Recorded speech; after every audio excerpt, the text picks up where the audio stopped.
ख़वातीन हज़रात, बात यह है कि कप्तान रिजवान की कोचिंग सेंटर की लर्निंग क्लासेस का आज से आगाज़ हो चुका है और आज हमने फिर ये सीखा कि हम पांचवा बॉलर जब तक नहीं खिलाएंगे तब तक हम इसी तरह मार्क चैपमैन से चेपियां खाते रहेंगे।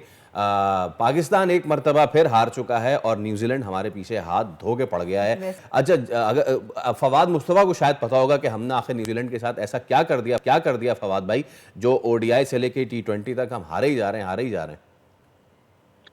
नहीं, आपने क्या ऐसा किया है? आप वो बेहतर हो गए हैं, वो बेहतर क्रिकेट खेल रहे हैं, वो जीत रहे हैं। इसमें खेल के भी जादू वादू कुछ नहीं होता। जो अच्छा होता है वो जीतता है।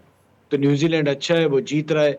हमारी लॉटरी लग गई थी against Australia and south Africa. हम 4 बॉलर्स की स्ट्रेटेजी से जा रहे थे, उसमें कामयाब हो गई। यहाँ पर आपको नहीं कामयाब हुई। आप देखिए, आपके जो मेन 4 बॉलर्स हैं उन्होंने 206 रन दे के 6 आउट किए हैं। और बाकी जो पार्ट टाइम बॉलर्स उन्होंने 10 ओवरों में 118 रन दे के 3 आउट किए। तो आपने गलत डिसीजन लिया तो उसका नतीजा निकला। बट जितना भी मैंने मैच देखा है, अगर तो आप एक बॉलर ऐड कर लेते हैं या कम से कम एक ऑलराउंडर और ऐड कर लेते हैं, तो मुझे लगता है कि आप अभी भी 2-1 ये सीरीज जीत सकते हैं। आपकी बेहतर टीम है, उनसे आप बेहतर हैं और आपको जीतना चाहिए।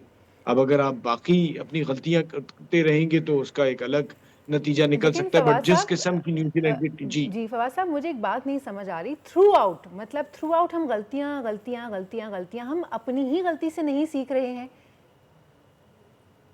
देखिए, गलती अब आप गलती तो ऑब्वियसली आप गलती से नहीं सीख रहे।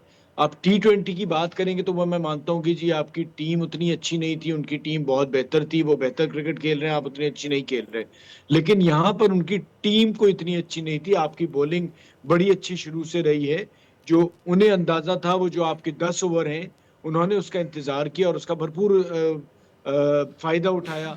आई स्टिल बिलीव कि जो ये 344 रन का भी टारगेट था, ये भी आपको चेस करना चाहिए था। छोटा ग्राउंड था। फिर इतराज करेंगे तो कहेंगे जी इतराज करते हैं आप। मैं फिर मवाजना करता हूँ दुनिया के किसी भी बड़े बैटर का, वो अपनी टीम को जितवाता है। हमारा मसला ये है कि जी ठीक है, Babar is doing very well, 50 कर लेते हैं, 70, 80, 6,000 रन बना लिए हैं, 50,000 रन बना ले वो। लेकिन मैच विनिंग इनिंग्स जो है ना, वो फर्क डालती है। जावेद मियांदाद जो है, वो मैच विनिंग इनिंग्स दे हैं कि मेरे बचपन से लेके मेरे बच्चे तक की उम्र के लड़के जावेद मियांदाद का नाम लेते हैं क्योंकि इसीलिए वो आइडलाइज़ मैच करते विनर हैं। थे। हाँ, बिल्कुल। जी, अच्छा, अब तो फवाद भाई, हमारे यहाँ भी हो ही। हाँ, वो फिर जी हो ही नहीं रही ना, फिर ये खैर वो कहने वाले ये भी कहेंगे कि मेरे आपके दोस्त ही ये कहेंगे कि उसके अराउंड भी कोई खेलने वाला होना चाहिए। लेकिन चलें, बाबर को एक साइड अगेन हम छोड़ दें। अब मैच का अगर कथासिस कर लें, एक तो हमारे दोनों पार्ट टाइमर्स, और पार्ट टाइमर्स ही हैं ना, हम पता नहीं क्यों हमने चैंपियंस ट्रॉफी तो सीखा नहीं। पार्ट टाइमर्स वहाँ भी लगाए, पार्ट टाइमर्स यहाँ भी लगाए, वहाँ भी वो हमें दगा दे गए, यहाँ भी हमें दगा दे गए। प्रॉब्लम ये है कि जब हम ग्रिप में ले लेते हैं मैच और उसके बाद उसको हम ढीला छोड़ देते हैं। जब हम बात करते हैं लर्निंग की ना, हर मैच के बाद स्टैटिस्टिशियन जो है वो बैठा होगा, जो आपको स्टैट्स प्रोवाइड करता है, स्ट्रेटेजिस्ट बैठते हैं, हेड कोच बैठते हैं। लेकिन वो तोड़ नहीं निकाल पाते उस मार्क चैपमैन का, जो कि अरसे दराज से आपको इसी तरीके से बुचर करता हुआ आ रहा है। पाकिस्तान में आगे सीरीज खेली, मार्क चैपमैन ने मारा। इसके अलावा आपने खेला न्यूजीलैंड से, मार्क चैपमैन ने मारा। आज फिर मार्क चैपमैन ने मारा। तो मैन टू मैन मार्किंग होती होगी ना, कोई कोई बॉलर्स उसके साथ जाते होंगे कि जी ये प्लेयर हमें मार रहा है, वो डैरल मिचेल वो भी मार रहा है हमें, और बाकी प्लेयर भी मार रहे हैं, तो हमारे पास उनके उनके खिलाफ ये चॉक्ड आउट प्लान है। कोई प्लान नहीं है चॉक्ड आउट। जब नहीं है तो फिर इतनी बड़ी हाथियों वाली लश्कर लेके हम कर क्या रहे हैं? देखिए, आपका प्रॉब्लम ये है ना, आपके पास कोई अच्छा ऑफ स्पिनर है ना, अच्छा कोई लेग स्पिनर है ना, लेफ्ट आर्म लेग स्पिनर है। आप डोमेस्टिक क्रिकेट की बात कर लें, ठीक है। ये बीच में आके स्पिनर्स इस तरह का रोल प्ले करते थे, जो जी। जेन्युइन स्पिनर्स होते थे आउट करके देते थे, ठीक है। ये तो आपका सबसे बड़ा ड्रॉबैक है। आज का प्रॉब्लम ये हुआ कि आपने उसे 10 ओवर पार्ट टाइम बॉलर्स के दे दिए, तो और भरपूर तरीके से वो खेले। बट ओवरऑल आप देखें तो आपके फास्ट बॉलर्स ने बहुत अच्छी गेंदें की हैं। 40 ओवर में कोई 206 रन बने और 6 आउट किए। बाकी जो पार्ट टाइम बॉलर अगर नहीं होते तो शायद मुख्तलिफ हालात होते। बट हम बॉलर्स की क्यों बात करते हैं? फैसल, क्या 344 इस छोटे ग्राउंड पे नहीं बनते मेरे भाई? मुझे ये बताएं, 8 नंबर तक बैटिंग है, ठीक है।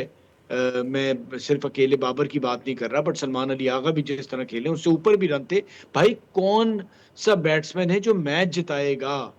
ये बॉलर ही सिर्फ मैच जिताए, पूरी ऑस्ट्रेलिया की सीरीज जिता दी, पूरी साउथ अफ्रीका की सीरीज जिता दी। हमारा ये वनडे में भी जो बॉलर है वो 160 पे अगली टीम को आउट करते हैं, जो हमारी बैटिंग है उसमें भी यही हो कि अगली टीम को नहीं वनडे आज में भी तो 250 के अंदर आउट करते कोलैप्स हैं। कोलैप्स भाई तो शानदार हुआ बैट्समैन ना कब फवाद करेंगे भाई, रन? माशाल्लाह से कोलैप्स हाँ इतना शानदार हुआ, आखिरी 7 विकेटें सिर्फ 22 रन, मतलब कि नहीं सर, तो अंदर बट वो क्या कर रहे थे, कोई खाना पकड़ा के आए थे भाई कि यार जल्दी सलमान तो मैं आ रहा आखिर हूँ तक जरा, रहा ना, मेरा देखिए खाना ठंडा सलमान ना तो हो जाए। आखिर तक रहा ना, आखिर में जाके आउट हुआ। उससे पहले के जो प्लेयर थे जी बाबर और सलमान को ऊपर करके आना चाहिए था। आपको याद है पहले भी सलमान ने जो अब यहाँ पर मैच जीते थे अगेंस्ट साउथ अफ्रीका, वही आखिर तक खड़े रह के जितवा के आया था। हमें ना अब सच बोलना चाहिए, हमारे पास मैच विनर बैटर्स नहीं है। एक सलमान ही है नजर आ रहा है, जिस पे क्रिटिसिज्म था कप्तान क्यों बना दिया। हम देखिए इंडिविजुअल परफॉर्मेंसेस के बेसिस पे प्लेयर्स को स्टार्स बना रहे होते हैं, बल्कि स्टार्स क्या सुपर स्टार्स बना रहे होते हैं। मैच विनर्स तो नहीं है ना। न्यूजीलैंड में कितने मैच विनर्स हैं? इस टीम में भी 3 से 4 मैच विनर्स हैं। ठीक आपके है, पास कितने मैच विनर्स हैं? ठीक है। मैच विनर्स बहुत जरूरी होते हैं अच्छा, जनाब। सिर्फ हर मैच बंदा विनर पे, इंडिविजुअल इनिंग्स खेल रहा है, सिर्फ इंडिविजुअल मैच अपनी। विनर्स पे ना रखें, मुझे बताएं ना कि चलें आज अगर 60-68 पे 92 चाहिए थे तो उस वक्त तैयब ताहिर थे, इरफान खान नियाजी थे।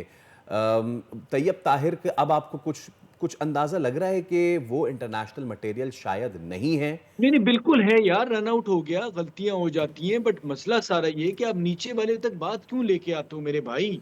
या फवाद मुझे भाई आप वो भी तो बता दें खेलने के लिए है ना टीम में, देखिए यार। ना बात ये वो वो भी तो है है ना न्याज, खेलने के देखिए लिए। न्याजी पे हम आपके शो हमारे बैठ के न्याजी पे बहुत ज्यादा शोर हुआ था कि जी चैंपियंस कप में ट्रॉफी में सेलेक्ट नहीं किया। अब उसको भी चांस मिल रहा है, डिलीवर करना चाहिए। तैयब को चांस मिला है, बट मैं जितनी तैयब की, क्योंकि तैयब की फर्स्ट क्लास का एक्सपीरियंस है, 40-40 का उसका एवरेज है। न्याजी का कोई फर्स्ट क्लास का एक्सपीरियंस नहीं है। तो तैयब को एक दो चांस तो और देंगे आप, फिर उसके बाद इन दोनों का भी पता चल जाएगा।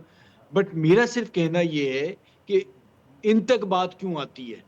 इन तक बात क्यों आती है जब मैच बना हुआ है? सलमान भी तो जिता रहा है ना, रिजवान भी हैं, बाबर भी हैं, ये हमारे भाई मियांदाद और सलीम मलिक मैच जिताते थे मेरे बचपन से। मुझे ये बताओ, ये मियांदाद और सलीम मलिक है, कितने मैच जिताए इन्होंने पाकिस्तान को? अच्छा, अब ये चीज़ हो गई, चले टीम कॉम्बिनेशन आपको सही लगी इसमें फवाद भाई? बिल्कुल नहीं, नहीं ना? बिल्कुल नहीं, एग्जैक्टली। बिल्कुल कतई तौर पे सिलेक्शन कमेटी की भी गलती है, और कोचेज और मैनेजमेंट सबकी ही गलती है कि आपको पार्ट टाइम, देखिए पार्ट टाइम बॉलर्स में तो है ही बहुत बड़ा ब्लंडर जिसके साथ आप गए। आप 4 बॉलर्स के साथ जा रहे हैं, आप वैसे ही रिस्क ले रहे हैं। बट हमें ना सबका जायजा लेना चाहिए, किसी एक की कोताही नहीं है। टीम अगर बुरा कर रही तो सबकी कोताही ना। स्टिल बिलीव कि ये टीम इतनी अच्छी है कि अगर इसे थोड़ा सा सिलेक्शन का बेहतर कर दें, आप 2-1 जीत सकते हैं, और 2-1 आपको ये सीरीज जीतनी चाहिए। मेरी नजर में तो पूरी सीरीज उनकी टीम ही मौजूद नहीं है। आप देखिए उनके मोहम्मद अब्बास लड़का आया ना, उनके सिस्टम की बात कर लें। जी आज जी लग जी। रहा था वो कि नया बच्चा है, पहली बार खेलने आ रहा है। आप ही के मुल्क से गया है बॉस। यस। आप तसव्वुर करें जरा कि एक बच्चा इस तरह से तैयार होकर आता है इंटरनेशनल क्रिकेट का, और उनके क्रिकेट का फर्क ही नहीं है। वो जिस तरह से आके खेला है, जिस तरह से बॉलिंग की है, ये हमारे ऊपर सवाल है कि हमारे सिस्टम से क्या बच्चा निकल के आगे पहले मैच में नजर आएगा? ये जो बाकी आपके यंग यंग लड़के T20 में खेल रहे हैं, इधर खेल रहे हैं, आपको फर्क नजर आया? बिल्कुल। वैसे फवाद साहब अब आया ना। जी फवाद साहब, वैसे एक बात मेरे जहन में आई अभी। ये तो प्लेयर्स हैं ना, वो अच्छा खेल रहे हैं, बुरा खेल रहे हैं, लेकिन जो सिलेक्टर्स हैं बेसिकली, जो टीम को सिलेक्ट करके, अपनी तरफ से तो कोई नहीं आ जाता ना कि जी मैं खेलना चाह रहा हूँ, मैं भी बैट पकड़ूंगा, या मैं खेलना चाहता हूँ, मैं बॉल करवाऊंगा। कोई महल्ले वाला क्रिकेट तो हो नहीं रहा है गली महल्ले में। लेकिन जो सिलेक्टर्स हैं, जो सिलेक्ट करने वाले हैं, उनकी क्या सोच होती है, क्या थॉट प्रोसेस होता है, क्या सोच के वो टीम सेलेक्ट करते हैं कि 4 अच्छा खेलने वाले रखो, बाकी जो है इस तरह से रख दो? कोई प्रॉपर मैनेजमेंट नहीं होती, कोई थॉट प्रोसेस नहीं होता, कोई मेरिट नहीं देखिए होता कि जी देखिए ये अच्छा खेलने वाली टीम को लेके जाएंगे तो मैच खेलेंगे। मतलब न्यूजीलैंड से कोई एक मैच जो हम जीते हों, मतलब कोई अच्छी देखिए बात परफॉर्मेंस दी देखिए हो। देखिए बात सारी ये है कि यहाँ तो हमने जो कुताही थी वो पकड़ ली, मैंने, फैसल ने, हम सारों ने, सिलेक्शन कमेटी की भी, मैनेजमेंट की भी। बट आप ये सोचें कि जो आपके पास से प्रोडक्ट निकल के आ रही है, जो खिलाड़ी निकल के आ रहा है, उसका फर्क आपको मैंने बता दिया ना। फर्क कि एक लड़का न्यूजीलैंड से आता है, उसको एक अपॉर्चुनिटी मिल रही है, भले उसने रन कर दिया, अगर रन नहीं भी करता, लेकिन जिस तरह से वो खेल रहा था, जिस तरह से वो बॉल कर रहा था, आपको पता चल रहा था ना। आपने 11 के 11 नए लड़के खिलाए T20 में, अभी भी आपके लड़के नए आ रहे हैं, क्या इस तरह से वो तैयार होके आते हैं? आप कहते हो कि जी यहाँ पर लर्न करेंगे। सर आप प्रोफेशनल लाइफ में आके लर्न नहीं करते क्रिकेट में। आप जब टेस्ट क्रिकेट खेलने आते हैं, फर्स्ट क्लास वनडे क्रिकेट खेलने आते हैं, T20 नेशनल, तो आप तैयार होके आते हैं। ये जो नेशनल टीम है ये सिखाने की जगह नहीं होती। तो हमारी यहाँ जो प्रोडक्ट आ रही है वो इस काबिल ही नहीं नजर आ रही। अपने अपने शहरों से बहुत अच्छा कर रहे हैं, डोमेस्टिक क्रिकेट में भी बाज़ औक़ात अच्छा कर रहे हैं, लेकिन हमें ये देखना है कि हम जो क्रिकेट अपने यहाँ खेल रहे हैं वो इंटरनेशनल लेवल पे यस। कितनी उनके बराबर है या नहीं है, हम उसका अंदाजा ही नहीं लगा पा रहे। और हम ये नहीं करेंगे तो ठीक है, न्यूजीलैंड से आप हार रहे हैं, वो अच्छी टीम है, आप हारते ही रहें। ऑस्ट्रेलिया से भी आप हारते रहेंगे, साउथ अफ्रीका से भी हारते रहेंगे, और आप अच्छा जिम्बाब्वे नहीं से करेंगे, हारते भी रहेंगे। खाकम बदन बांग्लादेश भी हारते तो हारती रहेंगे। रहती है ना। एब्सोल्युटली फवाद भाई, इट्स अबाउट द सिस्टम, और ये सिस्टम ही है जो मोहम्मद अब्बास जैसे लड़के को न्यूजीलैंड में ऊपर लेकर आता है, और सिस्टम ही है जो मोहम्मद अली को हमारे सिस्टम में ऊपर लेकर आता है, जहाँ पे वो डोमेस्टिक में अच्छा कर रहे हैं, लेकिन इंटरनेशनल पे आके हम ढूंढ रहे हैं कि कब आखिर मोहम्मद अली अच्छी बॉलिंग करेंगे, कब आखिर शादाब अच्छी बॉलिंग करेंगे, कब आखिर बाबर रिजवान टीम को जिताएंगे। तो ये हमारी इंतज़ार तो इसी तरह तवील होता ही रहेगा। बिल्कुल ऐसा। और एक चीज़ और मैं क्लियर कर दूं, अभी मैंने कहा कि ब्लैक मैजिक कर दिया हमारे ऊपर, ये ना हो कल को मेरा नाम लेके आगे बोल दें हाँ सही कह रही थी सोनिया, हम इसीलिए बुरा खेल रहे हैं, काला जादू हो गया हमारे ऊपर। तो ये एक मजाक वाली बात थी भाई, यानी आपसे सीरियसली काले ना जादू ले के लें लिए राब्ता ना करें फिर। प्लीज। चलो। सब्सक्राइब करें और बेल दबाएं ताकि कोई खबर रह न जाए।